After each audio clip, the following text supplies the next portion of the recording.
संघर्ष टाइम्स, समस्या जनतेची, साथ आमची. महायुतीच्या मंचावर थोरवे घारे.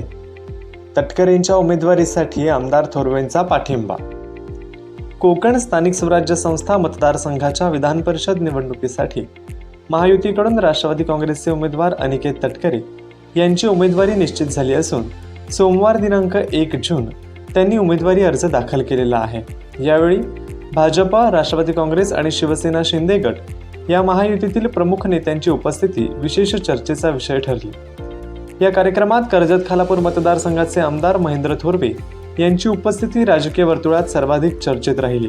कारण यापूर्वी आमदार थोरवे यांनी राष्ट्रवादीचे प्रदेशाध्यक्ष तथा खासदार सुनील तटकरे आणि मंत्री अदिती तटकरे यांच्यावर अनेकदा उघडपणे जाहीर टीका केलेली आहे. मंगेश काळोखे हत्या प्रकरणही त्यांनी गंभीर आरोप करून सुनील तटकरे यांच्यावर निशाणा साधला होता. एवढेच नव्हे तर काही प्रसंगी त्यांनी तटकरे यांची तुलना रायगडच्या औरंगजेबाची अशीही केलेली होती.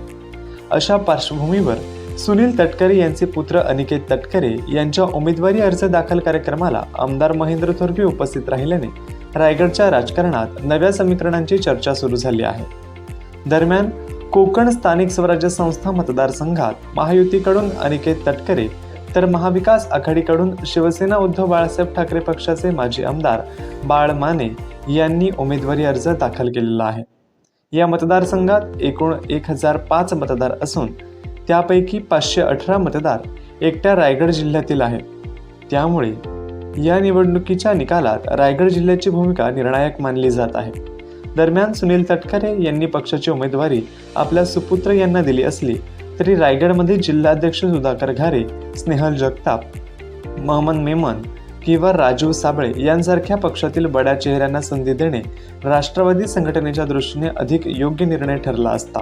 मात्र पुत्रप्रेमापोटी दिलेल्या या उमेदवारीबाबत त्यांच्यावर राजकीय वर्तुळात टीका होत आहे. याच व्यासपीठावर राष्ट्रवादी काँग्रेसचे कर्जतमधील प्रमुख नेते व थोरवे यांचे कट्टर राजकीय प्रतिस्पर्धी सुधाकर घारे हेही उपस्थित होते.